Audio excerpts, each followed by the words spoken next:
Então, a primeira coisa que eu queria deixar claro, a pergunta é, são todos iguais? Nós temos um cruzado, um templário e um arquétipo da cavalaria, sabe? Aquele lá que vai salvar a princesa, que os bardos da antiguidade cantavam, né? Então, não são iguais. O cruzado é aquele que ia lá para Jerusalém, que ele ia lá obter posses materiais, ia ter ganhos de títulos de nobreza, e ao mesmo tempo ele ia para o céu. Então ele podia fazer tudo que ele estava garantido um lugar no céu, desde que fizesse o que a igreja tinha mandado.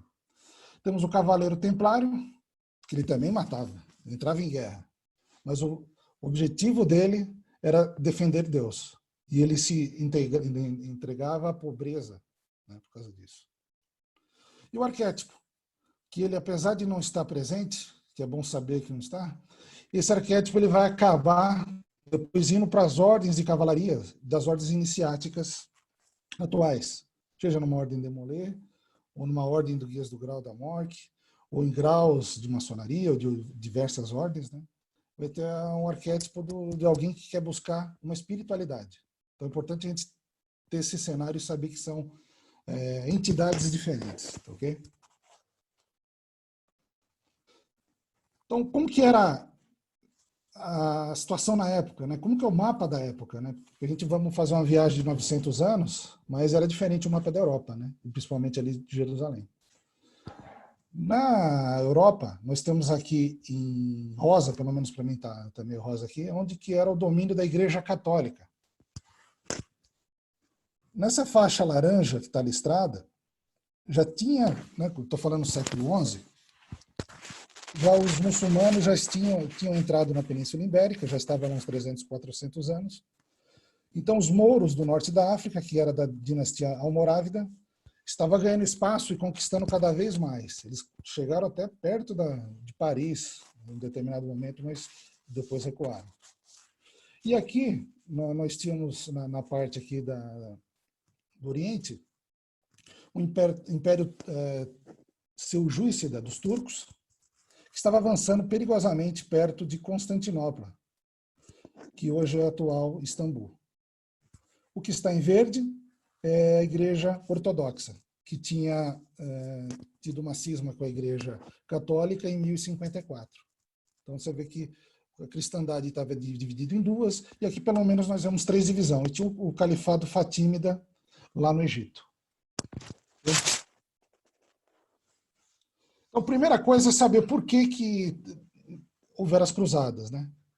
Então, se a gente para pensar, então, primeira coisa, assim, centenas de milhares de pessoas, durante um período aí, praticamente 100 anos, desejavam marchar mais de 4.500 quilômetros, eventualmente 5.000 quilômetros, para salvar a tumba de Jesus dos Sarracenos.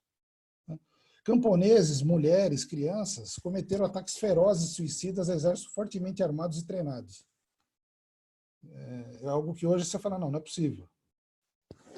Cruzadas anteriores não aconteceram quando os mouros invadiram a Espanha, né? Então é importante lembrar que a cruzada aconteceu lá para salvar Jerusalém, porém a Espanha e Portugal estavam lá uma briga com os mouros, ninguém ajudava eles. E vai acabar as cruzadas e ninguém vai ajudar. Eles vão ter que se virar sozinhos para conseguir expulsar os mouros de volta para a África. E não houve inflamação cristã quando o califa do Cairo, Al-Hakim, destruiu a igreja do Santo Sepulcro em 1010. Então a cruzada vai acontecer em 1099, na verdade um pouco antes, né, como nós vamos ver. Mas, sim, houveram vários fatos que poderia ter uma cruzada e não houve, né? Então vamos tentar responder essas perguntas no decorrer da apresentação. Importante lembrar como era a pirâmide social na Idade Média, né? Que está dividido no meio, né, para mostrar que tinha o poder temporal, que era dos reis, né, e o espiritual, que era a figura do Papa, né, que estava no topo.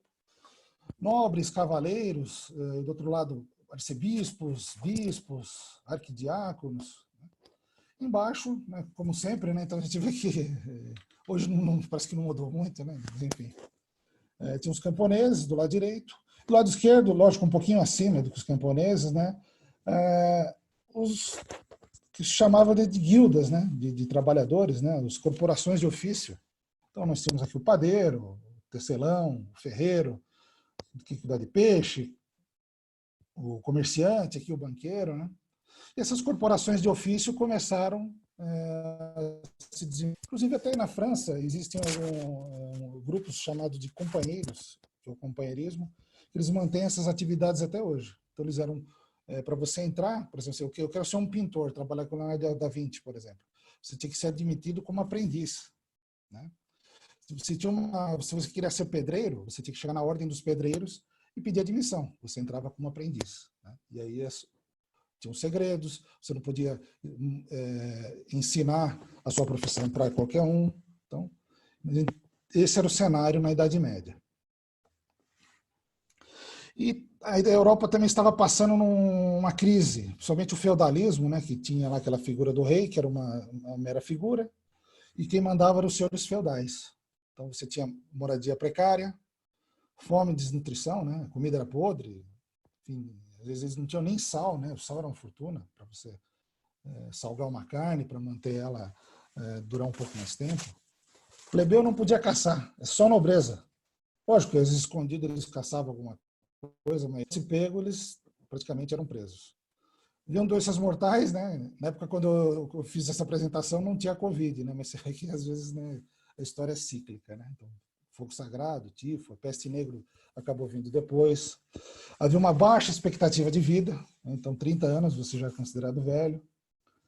Fé cristã fornecia esperanças, então todo mundo se apegava na fé, né? Ignorância e analfabetismo era grande.